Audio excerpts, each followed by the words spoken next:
ദിലീപേട്ടൻ കുറ്റവിമുക്തനായില്ലേ? അത് എനിക്ക് ഏറ്റവും ഇഷ്ടപ്പെട്ടൊരു നടനായിരുന്നു കേട്ടോ. പക്ഷേ കാവ്യമാധവനെ കല്യാണം കഴിച്ചതിന് ശേഷം ഇഷ്ടക്കേടാണോ എന്തോ അറിയില്ല, ഭയങ്കര ഒരുമാതിരി ഇത് ഫീൽ ചെയ്യലുണ്ട്. പക്ഷെ ഇപ്പോഴും ഇഷ്ടമാണ്, കൂടുതലുകൊണ്ടൊരു വെറുപ്പുണ്ടാവുമല്ലോ, അതാണ്.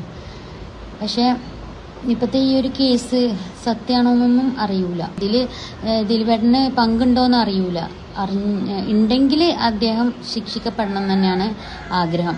കാരണം ഇതൊരു റേപ്പ് കേസാണ്. റേപ്പ് കേസ് ഒറിജിനലി റേപ്പ് കേസായിട്ട് വരുന്നൊരു കേസാണത്.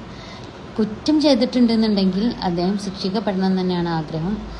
ദൈവത്തിൻ്റെ കോടതിയിൽ ശിക്ഷിക്കപ്പെടും ഉറപ്പായിട്ടും. പക്ഷേ അദ്ദേഹം കുറ്റം ചെയ്തിട്ടില്ല എന്നുണ്ടെങ്കിൽ എത്ര ദിവസം, 90 ദിവസം 51 ദിവസമായിട്ട് അദ്ദേഹം ജയിലിൽ കടന്നിട്ടുണ്ടായിരുന്നു. അന്നത്തെ ആ ഒരു ബുദ്ധിമുട്ടും വിഷമവും സങ്കടവും മാനസികാവസ്ഥയും ഒക്കെ ആര് നികത്തും അറിയില്ല കേട്ടോ. ഞാൻ ദിലീപേട്ടനെ സപ്പോർട്ട് ചെയ്യുന്നില്ല, വിമർശിക്കുന്നില്ല. കാരണം അറിയില്ല, എനിക്കറിയാത്തൊരു കാര്യമാണ് ഈ ഇങ്ങനൊരു സംഗതി ചെയ്തിട്ടുണ്ടോയെന്ന് ഉള്ള കാര്യം. പക്ഷേ എനിക്ക് ദിലീപേട്ടൻ്റെ ഒരു ഇത് വെച്ചിട്ട് നോക്കുകയാണെങ്കിൽ ചെയ്തിട്ടില്ല എന്നുള്ളൊരു വിശ്വസിക്കാനാണ് ഇഷ്ടം. പക്ഷെ അപ്പുറത്ത് ആ ഒരു പെൺകുട്ടീൻ്റെ കാര്യത്തിലും ഭയങ്കര ബുദ്ധിമുട്ടുണ്ട്.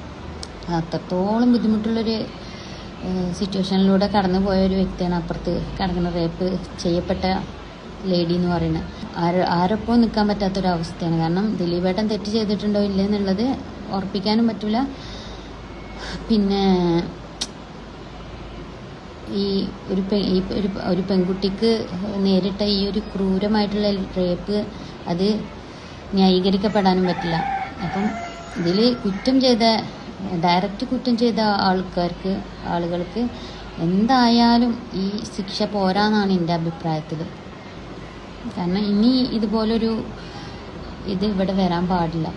ഇപ്പം നമ്മൾ പലരും പറയും അറബ് രാജ്യങ്ങളിൽ നടക്കുന്ന ശിക്ഷ വരണം എന്ന് പറയും. സത്യമാണ്, ശിക്ഷ വരണം.